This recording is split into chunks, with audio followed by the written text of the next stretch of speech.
Você sabe o que é viver 70 anos sem nunca ter sido amada? Eu sei. E hoje eu vou te contar o que aconteceu quando eu finalmente tive coragem de fazer o que deveria ter feito há 50 anos atrás. Mas antes, me diz uma coisa. Você tá me ouvindo? De onde?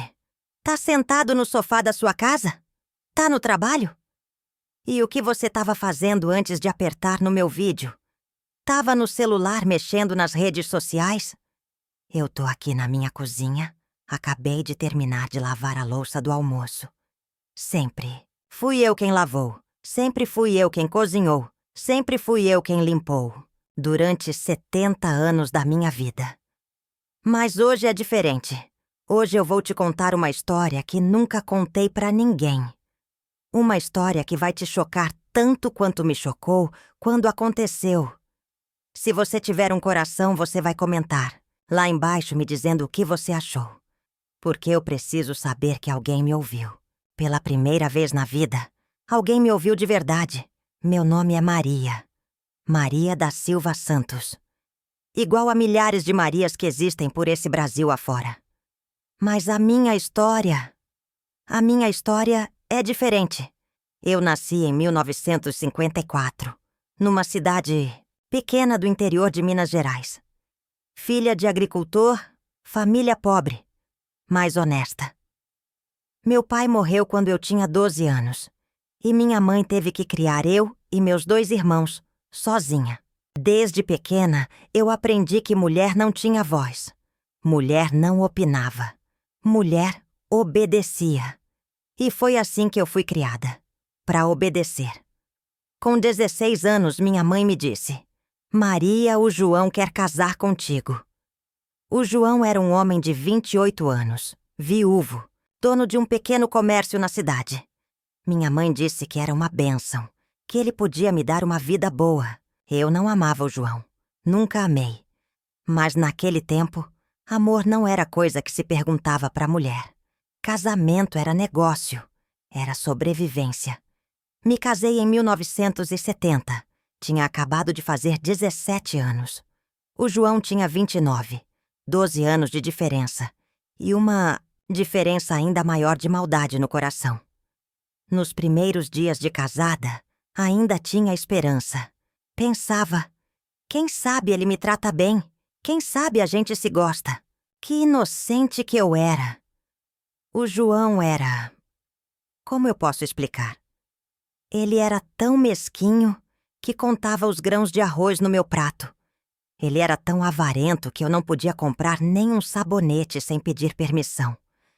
E quando eu pedia, ele gritava: Tá pensando que dinheiro nasce em árvore, sua vagabunda? Vagabunda. Essa palavra ele usava todo dia comigo. Todo santo dia. Mesmo eu trabalhando de sol a sol na loja dele, cuidando da casa, lavando roupa no tanque até as mãos ficarem em carne viva. Mas o pior não era a mesquinhez. O pior não eram os gritos. O pior era quando chegava o assunto dos filhos. Eu nunca quis ter filhos. Não sei explicar direito o porquê. Algumas mulheres nascem com esse desejo de ser mãe, mas eu sempre soube que não era para mim. Talvez porque minha própria infância foi tão difícil. Talvez porque eu via como minha mãe sofreu para criar os filhos sozinha. Mas quando eu falava isso pro João, ele ficava possesso. Dizia que mulher que não quer filho é aberração da natureza. Que eu era egoísta. Que eu não prestava nem para ser esposa. As surras começaram no 2º ano de casamento. A primeira vez foi porque eu queimei o feijão. Ele me deu um tapa no rosto que me deixou com o ouvido zunindo por uma semana. Depois virou rotina. Qualquer coisa era motivo para ele me bater. Se eu demorava para servir o almoço, se eu não passava a camisa do jeito que ele gostava, se eu ousava questionar alguma coisa. E as palavras... Jesus, as palavras machucavam mais que os tapas. Ele me chamava de tudo quanto é nome. Dizia que eu era feia, que eu era burra, que nenhum outro homem me quereria. Dizia que eu deveria agradecer a Deus por ter um marido, Mesmo sendo uma mulher defeituosa, que não queria dar filhos. Eu comecei a acreditar nessas palavras. Depois de anos, ouvindo todo dia que você não presta, que você é feia, que você é burra. Você começa a acreditar mesmo. Eu me olhava no espelho e só via defeitos. Achava que ele tinha razão, que eu era mesmo uma mulher que não prestava. Em 1975, depois de 5 anos de casamento e muito sofrimento, eu tive coragem de falar uma coisa que mudou minha vida para sempre. João, eu quero trabalhar fora. Trabalhar? Fora? Você tá louca? Mulher minha não trabalha fora. Lugar de mulher é em casa. Mas dessa vez eu insisti. Talvez porque eu estava cansada de depender dele para tudo. Talvez porque eu estava cansada de ouvir que eu era uma inútil. Ou talvez porque, no fundo, eu já estava planejando minha fuga. Depois de muito briga, muito grito, muito tapa, ele concordou. Mas com uma condição. Todo o dinheiro que eu ganhasse tinha que dar para ele. Para ajudar nas despesas da casa, ele dizia. Na verdade, era para ele guardar e eu nunca mais ver. Consegui emprego na casa de uma família rica da cidade. O Dr. Roberto e a Dona Carmen. Eles precisavam de uma doméstica para cuidar da casa grande, cozinhar, limpar, cuidar do jardim. Se eu soubesse o que me esperava naquela casa, talvez eu nunca tivesse saído da minha. Dr. Roberto era advogado, homem importante na cidade. Rico, bonito, bem falante. E casado com a Dona Carmen, uma mulher linda, elegante, que usava perfumes caros e vestidos que custavam mais que meu salário de um ano. Nos primeiros meses, ele mal olhava para mim. Eu era só mais uma empregada. Chegava de manhã cedo, fazia meu trabalho e ia embora no final da tarde. Mas aos poucos, ele começou a prestar atenção em mim. Primeiro foram elogios inocentes.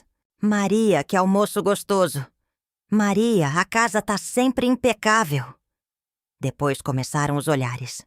Ele ficava me observando enquanto eu trabalhava. E eu? Deus me perdoe. Eu gostava da atenção. Vocês têm que entender. Eu vivia há anos sendo humilhada, sendo chamada de feia, de inútil. E de repente aparece um homem importante, bonito, que me olhava como se eu fosse alguém. A primeira vez que ele me tocou foi numa tarde de sexta-feira. Dona Carmen tinha viajado para a capital e ele estava sozinho em casa. Eu estava limpando a sala quando ele chegou por trás de mim e colocou a mão no meu ombro. Maria, ele disse, você é uma mulher muito bonita. Seu marido não sabe dar valor ao que tem. Eu devia ter saído correndo, devia ter gritado, devia ter defendido minha honra. Mas vocês sabem o que eu fiz? Eu chorei. Chorei porque há anos ninguém me chamava de bonita. Chorei porque há anos ninguém falava comigo com carinho. E foi assim que começou. O que aconteceu entre mim e o Dr. Roberto durou 5 anos. 5 anos de encontros escondidos, de mentiras, de culpa. Ele me prometia mundos e fundos. Dizia que ia largar a esposa, que ia me levar para longe daquela cidade, que a gente ia ser feliz. E eu, coitada de mim, acreditava. Mas vocês querem saber a verdade sobre o Dr. Roberto? Ele era pior que o João. Muito pior. O João me batia, me xingava, mas pelo menos ele não fingia ser outra pessoa. O Dr. Roberto, ele era falso. Ele brincava comigo como um gato brinca com um rato antes de matar. Ele me dava presentes caros. Um colar, um vestido, um perfume. E depois me cobrava. Depois de tudo que eu faço por você, Maria, você podia me mostrar mais gratidão. Gratidão! Essa palavra me assombra até hoje. E quando eu engravidei da primeira vez, eu tinha 26 anos quando descobri que estava esperando o meu primeiro filho. Não era do João. Nós mal nos tocávamos há anos. Era do Dr. Roberto. Quando eu contei pra ele, sabe o que ele fez? Riu. Riu da minha cara e disse: "E o que você quer que eu faça com isso, Maria? Você que se vire." Meu primeiro filho nasceu em 1979. O Antônio. Quando o João viu a criança, ficou desconfiado. O menino não puxou nada a ele. Mas eu inventei uma história, disse que puxou aos meus irmãos, e ele acabou acreditando. Ou fingiu que acreditava. Nunca vou saber. O doutor Roberto nem quis ver o menino. Continuou me procurando, continuou com suas promessas falsas. Mas do filho, ele nunca mais falou. Em 1982, veio a segunda gravidez, a Marina. Dessa vez foi mais difícil esconder. A menina nasceu com os olhos verdes do pai, igualzinhos aos do doutor Roberto. O João ficou uma fera. Me acusou de traição.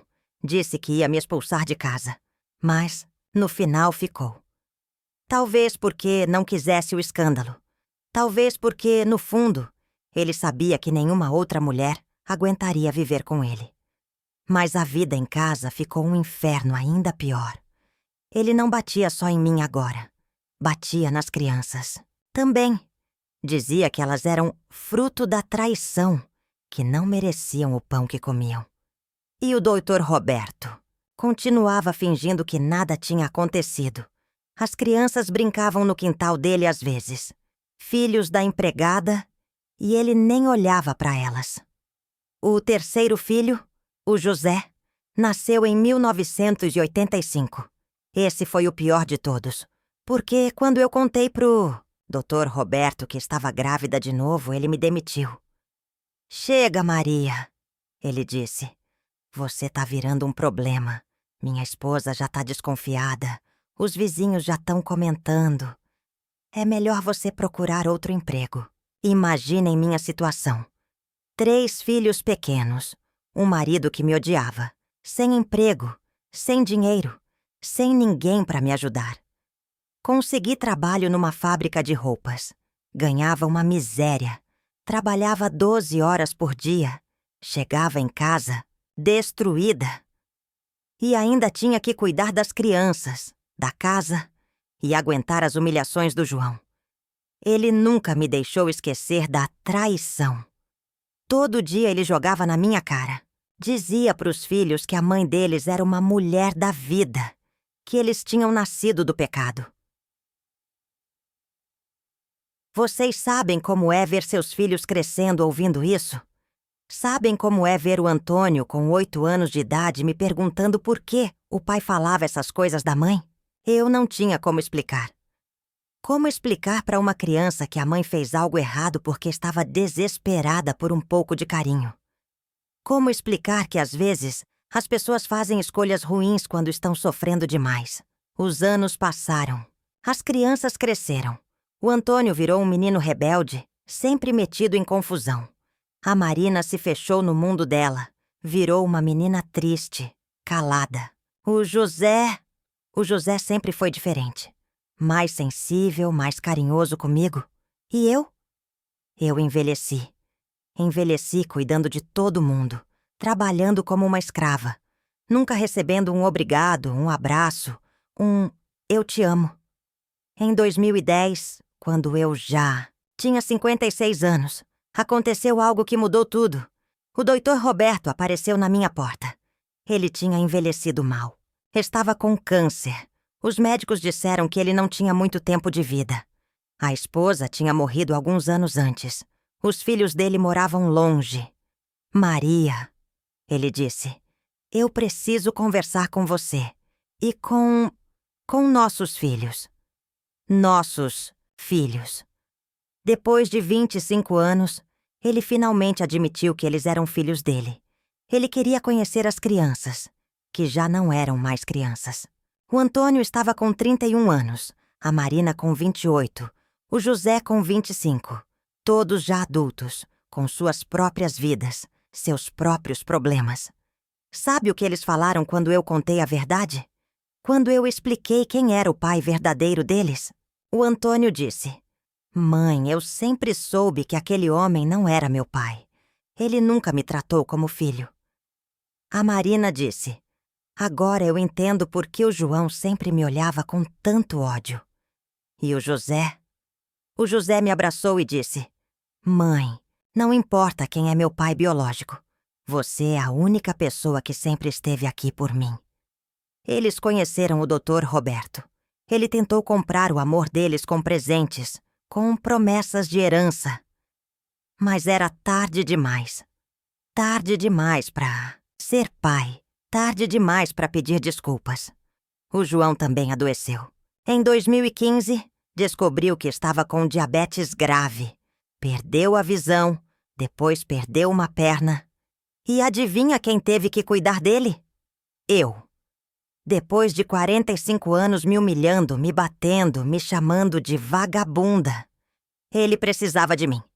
Precisava que eu desse a comida na boca dele, que eu trocasse a fralda dele, que eu limpasse as feridas dele. E vocês sabem qual foi a parte mais triste? Mesmo dependendo completamente de mim, mesmo precisando de mim pra tudo, ele continuou me maltratando. Maria, essa comida tá sem sal. Maria, você demorou pra me dar o remédio. Maria, até pra cuidar de doente você não presta. Tem uma hora na vida da gente que algo se rompe por dentro. Uma hora que a gente cansa de ser capacho, cansa de ser humilhado, cansa de viver sem amor. Pra mim, essa hora chegou numa manhã de março de 2020. Era uma segunda-feira. Eu estava dando café da manhã pro João, como fazia todos os dias há 5 anos. Ele estava reclamando, como sempre. Esse café tá fraco. Você não sabe nem fazer um café direito. Sua inútil. E de repente ele disse uma coisa que me fez explodir. Você devia agradecer a Deus por ter um marido que te sustentou a vida toda, mesmo você sendo uma vagabunda que me traiu com aquele advogado. Mesmo você tendo dado filhos bastardos pra ele. Alguma coisa se quebrou dentro de mim naquele momento. 50 anos de humilhação, 50 anos de pancada, 50 anos ouvindo que eu não prestava. Eu olhei para aquele homem, cego, sem uma perna, completamente dependente de mim, e pensei: por que eu tô aqui? Por que eu ainda tô cuidando de quem me destruiu a vida inteira? E aí eu fiz algo que nunca imaginei que fosse capaz de fazer. Eu levantei da mesa, fui até o quarto, peguei uma mala e comecei a colocar minhas roupas dentro. O João gritou lá da cozinha: Maria, onde você tá? Vem cá terminar de me dar comida. Mas eu não respondi. Continuei fazendo a mala. Quando ele percebeu que eu não ia voltar, começou a gritar mais alto: Maria! Maria! Vem cá agora! Eu peguei minha mala, voltei na cozinha e disse uma coisa que guardei no coração por 50 anos. João, eu vou embora. Cansei de você. Cansei de apanhar. Cansei de ser xingada.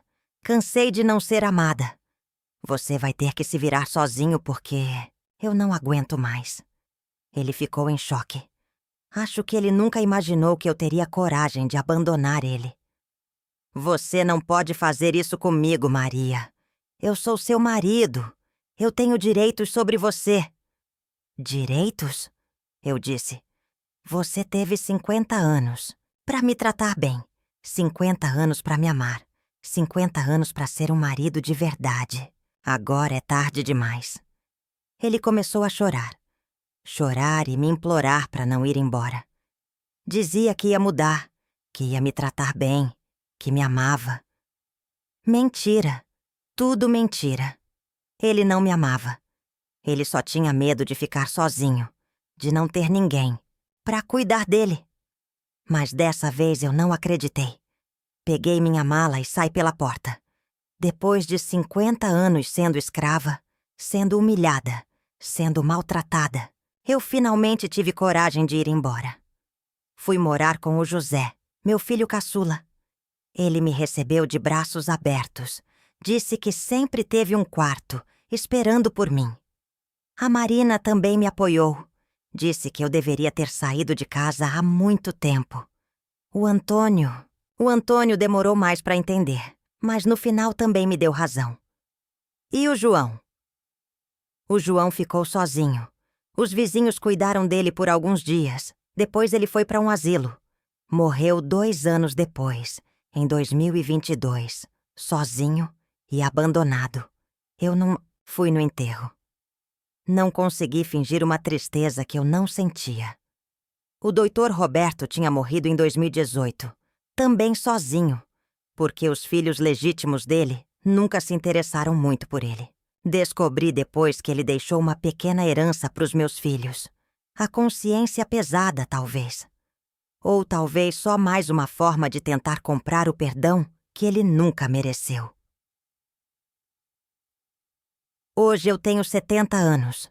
Moro com o José, que é casado e tem 2 filhos lindos, meus netos, que me chamam de vovó com tanto carinho que meu coração se enche de alegria. A Marina também se casou, tem uma filha e vem me visitar toda semana. O Antônio ainda tá procurando o caminho dele, mas a gente se fala, a gente se entende. Vocês querem saber se eu me arrependo de alguma coisa? Eu me arrependo de ter demorado tanto para sair. Me arrependo de ter aguentado 50 anos de humilhação. Me arrependo de ter deixado meus filhos crescerem vendo a mãe ser maltratada. Me arrependo de não ter tido coragem antes. Mas não me arrependo de ter ido embora. Pela primeira vez na vida, aos 66 anos, eu descobri o que é ser respeitada. Pela primeira vez na vida, eu descobri o que é acordar de manhã sem ter medo de apanhar. Pela primeira vez na vida, eu descobri que eu tenho valor. Meus netos me amam. Eles correm para me abraçar quando eu chego. Eles brigam para sentar no meu colo. Eles me contam os segredos deles. E eu finalmente entendi o que é ser amada. Demorou 70 anos, mas eu finalmente entendi. A vida é curta demais pra gente aceitar ser maltratado. A vida é preciosa demais pra gente desperdiçar com pessoas que não nos valorizam. Não importa a idade que você tem, não importa há quanto tempo você tá numa situação ruim, nunca é tarde demais pra recomeçar. Se você tá passando por algo parecido com o que eu passei, se você tá sendo maltratado, humilhado, desrespeitado, tenha coragem. Saia. Vá embora. Procure ajuda. Você merece ser amado. Você merece ser respeitado. Você merece ser feliz. Eu sei que não é fácil. Eu sei que é assustador. Eu sei que parece impossível. Mas eu tô aqui pra te dizer que é possível sim. Se eu conseguir, aos 66 anos, depois de 50 anos de sofrimento, você também consegue. Não deixe ninguém te fazer acreditar que você não tem valor. Não deixe ninguém te convencer de que você merece ser maltratado. Não deixe ninguém roubar sua dignidade, sua autoestima, sua esperança de ser feliz. A vida pode ser difícil, mas ela também pode ser bonita. Ela pode ser cheia de amor, de respeito, de carinho. Você só precisa ter coragem para ir atrás dessa vida que você merece. Hoje, quando eu acordo de manhã, eu agradeço a Deus por ter tido coragem de sair. Agradeço por estar viva, por estar cercada de pessoas que me amam, por ter descoberto que eu tenho valor. Aos 70 anos, eu finalmente sou feliz. E se uma velha como eu conseguiu recomeçar a vida, você também consegue. Não importa a sua idade, não importa a sua situação. Nunca é tarde demais para ser feliz. Essa é a minha história.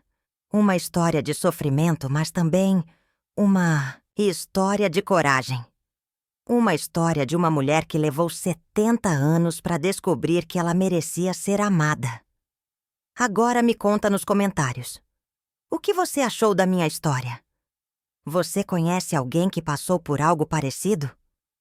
Você tem coragem de sair de uma situação ruim? Eu vou ler todos os comentários porque vocês são as primeiras pessoas que realmente me ouviram. E isso significa tudo para mim. Muito obrigada por me escutar. Muito obrigada por me dar a chance de contar minha história. E lembrem-se, vocês merecem ser amados. Todos vocês merecem ser felizes. Um beijo no coração de cada um. Da Maria que finalmente aprendeu a se amar.